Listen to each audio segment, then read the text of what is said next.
హాస్పిటల్‌లో పెంచినమ్మ పల్లవితో అంటూ ఉంటుంది. "నా కోసం 20,00,000 ఖర్చు పెట్టావమ్మా!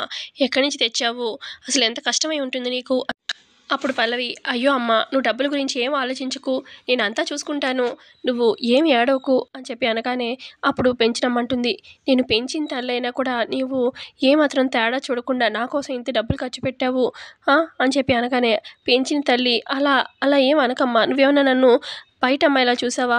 నీ కన్న కూతురులా చూసావు. అంతే ఇదిగా పెంచావు. నాకు కూడా నీ మీద అంతే ప్రేముంది. ఎందుకు తగ్గుతుంది? ఎందుకు వేరేలా మాట్లాడుతున్నావు? అలా మాట్లాడకు" అని చెప్పి ఇద్దరు ఏడుస్తూ ఎమోషనల్ అవుతారు. ఆ తర్వాత పెంచడమంటుంది, "పాపం గుండమ్మ గారు కూడా 20 సంవత్సరాల నుంచి నీ కోసం ఎదురు చూస్తున్నారు. ఆవిడ కూడా కన్న తల్లే కదా! కానీ ఆవిడ ఎంత బాధపడుతున్నారని తెలుసు కదా! నువ్వు కూడా నాకు చాలా సార్లు చెప్పావు. నిన్ను పోగొట్టుకున్న దగ్గర నుంచి ప్రతి క్షణం బాధపడుతుందని.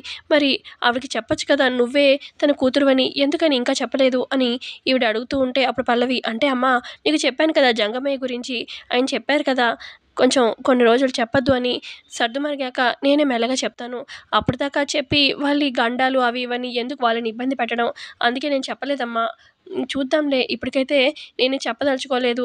టైం వచ్చినప్పుడు చెప్తాలే" అని చెప్పి అంటుందనమాట పల్లవి. "అవును, మీ నాన్నేరి" అని చెప్పి అనగానే, "నాన్న పొరుగురు వెళ్ళారని చెప్పాను కదా! ఇందాక ఫోన్ చేశాను. అయితే ఆయనకి అక్కడ పని ఒప్పుకున్నారంట. పనయ్యేదాకా కదలొద్దని వాళ్ళు చెప్పారంట. ఇక పనయ్యాకే వస్తాను అని చెప్పి అన్నారు. ఇక నేను ఇక్కడ కూడా బాగానే ఉన్నావు, చూసుకుంటాలే నేను" అని చెప్పి నాన్నకి ధైర్యం చెప్పాను. "సో, నువ్వు నాన్న గురించి ఏం టెన్షన్ పెట్టుకోకు, వస్తారులే" అని చెప్పి అంటుంది పల్లవి. "సరే, నువ్వు ఇంకేమి ఏడవకు. ఏడిస్తే నా మీద ఒట్టే" అని పల్లవి చెప్తుంది. ఆ తర్వాత పల్లవి, "సరే అమ్మ, నేను ఇంకో కాలేజ్‌కి వెళ్ళాలి. నువ్వు రెస్ట్ తీసుకో. నేను డాక్టర్‌ని కూడా కనుక్కుంటాను. నువ్వెప్పుడు డిశ్చార్జ్ అవుతావు ఏంటనేది. ఓకేనా" అని చెప్పి రూమ్‌లో నుంచి బయటకు వచ్చి ఇక పల్లవి ఏడుస్తూ ఉంటుంది. "మా గుండమ్మ గారికి చెప్పాలనే ఉంది. ఆవిడకి నేనే తన కూతురని చెప్పి హత్తుకొని ఏడవాలనుంది. అమ్మ అని పిలవాలనుంది. కానీ చెప్పలేని పరిస్థితి. మన మీద కుట్ర పెట్టుకున్న వాళ్ళు, ఆ అక్షిత, వైష్ణవి వాళ్ళ వల్లే చెప్పలేకపోతున్నాను. మళ్ళీ అలాంటి పరిస్థితే వచ్చిందమ్మా. కానీ ఎవరికీ ఏం చెప్పలేను" అని చెప్పి పల్లవి ఏడుస్తూ ఉంటుంది. మరోపక్క చంటి కాలేజ్‌కి వెళ్తాడు. ఇక కాలేజ్‌కి వెళ్ళి కాలేజ్‌లో ఫ్రెండ్స్ అందరికీ కూడా లడ్డు పంచుతూ ఉంటాడు. స్వీట్స్ పంచుతూ ఉంటాడు. ఇక అప్పుడే భువన వస్తుందనమాట. "ఏ భువన, ఆగు. ఇదిగో స్వీట్ తీసుకో" అని చెప్పి అనగానే, "ఏంటి? ఏంటి అంత స్పెషల్? ఏముందక్కడ చెప్పు" అని చెప్పి అడుగుతూ ఉంటారు అందరూ. ఇక భువన ఒకటి అడుగుతూ ఉంటుంది. "ఏంటి స్పెషల్?"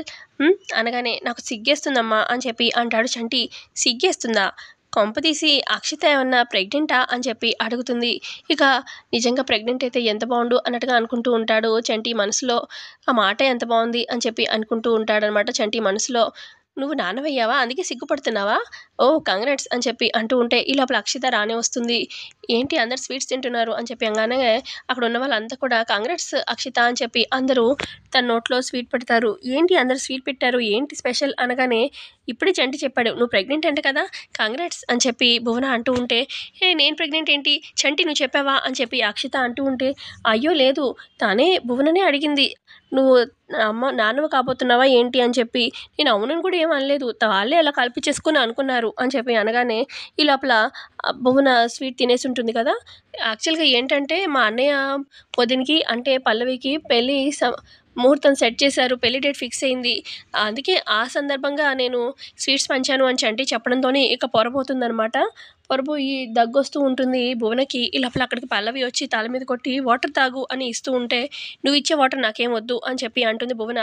"తాకపోతే నీకే తగ్గదు" అనగానే ఇక వాటర్ తాగుతుంది. ఇక అక్కడ ఉన్న వాళ్ళంతా కూడా కంగ్రాట్స్ అని చెప్పి పల్లవికి చెప్తూ ఉంటే, ఈ లోపల అక్కడికి చరణ్ కూడా వస్తాడనమాట. చరణ్‌కి కూడా అందరూ కంగ్రాట్స్ చెప్తూ ఉంటారు. "రేయ్, చెప్పలేదేంట్రా? మీ ఇద్దరికి పెళ్లి డేట్ ఫిక్స్ అయిందంట కదా! ఉండు, మీ ఇద్దరు పక్కపక్కన నించోండి, ఫోటోలు తీస్తాను. మనందరం ఫోటోలు దిగుదాము" అనగానే, "నాకేం వద్దు. దీంతో నేను అస్సలు దిగను" అని చెప్పి చరణ్ అంటూ ఉంటే, "ఏంటి నువ్వు దిగాలి నువ్వు" అని చెప్పి చరణ్‌ని పక్కనే పెట్టుకొని పల్లవి ఫోటోలు దిగుతూ ఉంటుందనమాట. వేరే అతను ఫోటో తీస్తూ ఉంటాడు. ఇక దూరంగా ఇదంతా అబ్జర్వ్ చేస్తూ ఉంటుంది సుమలత. ఇక ఇటు పక్క అక్షిత, భువన చూస్తూ ఉంటారు. భువన అయితే, "ఏంటిది? అసలు వెంటనే ఆంటీని అడగాలి" అని చెప్పి ఇక సుమలత దగ్గరికి వస్తుందనమాట. అక్షిత, భువన వచ్చి, "ఏంటి ఆంటీ మీరు అక్షిత అదే పల్లవికి, చరణ్‌కి మ్యారేజ్ డేట్ ఫిక్స్ అయిందంట కదా! అసలు మీరు నాకు ఏం మాటిచ్చారు? చరణ్‌కి నాకు పెళ్లి చేస్తామని చెప్పి అన్నారు కదా! మీ మాట ఏంటి? ఏమైంది? ఏం చేయబోతున్నారు?" అనగానే, "ఏంటి పెళ్లి డేట్ ఫిక్స్ అయితే పెళ్ళైనట్టా? నువ్వెందుకు టెన్షన్ పడుతున్నావు" అని అక్షిత అంటుంది. "ఆ! మొన్న ఇలాగే అన్నారు. ఎంగేజ్‌మెంట్ అయితే పెళ్ళైనట్టేనా అని చెప్పి. మెడలో తాళి కట్టాక కూడా పెళ్ళైనట్టేనా అని చెప్పి అంటారా ఏంటి? చెప్పండి ఆంటీ, ఒక మాట ఇవ్వండి నాకు. పెళ్లి చేస్తారా లేదా చరణ్‌కి నాకు? లేదంటే కాలేజ్ మానేసి వెళ్ళిపోమంటారా? ఇప్పుడే వెళ్ళిపోతాను" అని చెప్పి అంటుంది భువన.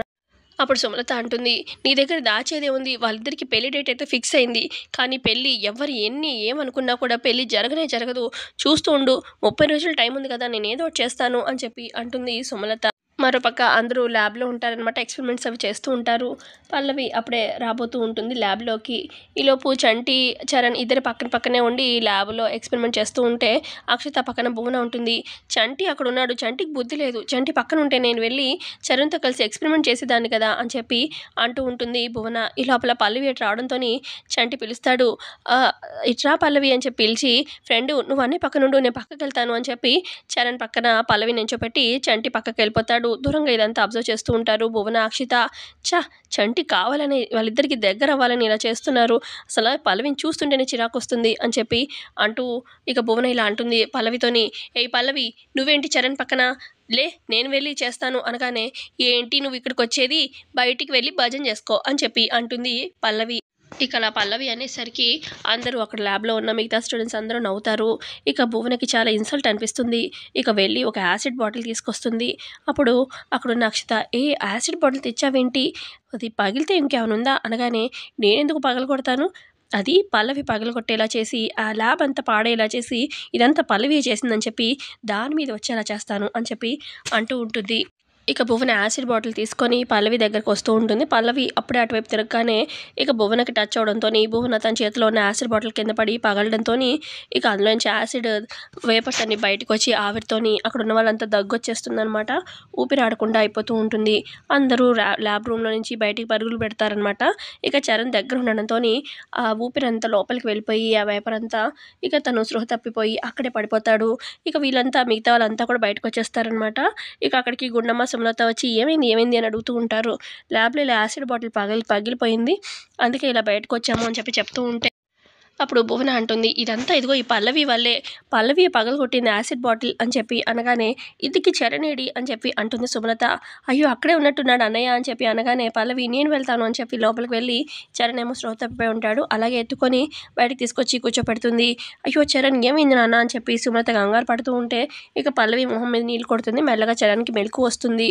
ఇక అప్పుడు ఇదంతా ఇదిగో ఈ పల్లవి వల్లే అని చెప్పి అనగానే, ఏ పల్లవి అసలు ఎందుకు అలా చేసావు అని చెప్పి సుమలత తిడుతూ ఉంటే, నేను పగలగొట్టలేదు మేడం, అయినా ఆ బాటిల్ భువన చేతిలో ఉంది, భువన నువ్వు కావాలని చెప్పి నాకు ఇంజురీ చేయాలని ఇదంతా చేసావు కదా అని చెప్పి అంటూ ఉంటుంది పల్లవి. ఈ లోపల చరణ్ ఏమో, పల్లవి ఇదంతా నువ్వే చేసుంటావు అని చెప్పి అనగానే అప్పుడు గుండమ్మ, అదేంటి చరణ్ అలా అంటావు, నువ్వు ప్రాణాపాయ స్థితిలో అక్కడ పడి ఉంటే వెళ్ళి పల్లవి తీసుకొచ్చింది, నీకేమైనా ఎక్కువగా నష్టపోయేది పల్లవియే కదా, పల్లవి చేసిందని ఎలా అంటున్నావు నువ్వు అని చెప్పి అంటూ ఉంటుంది గుండమ్మ.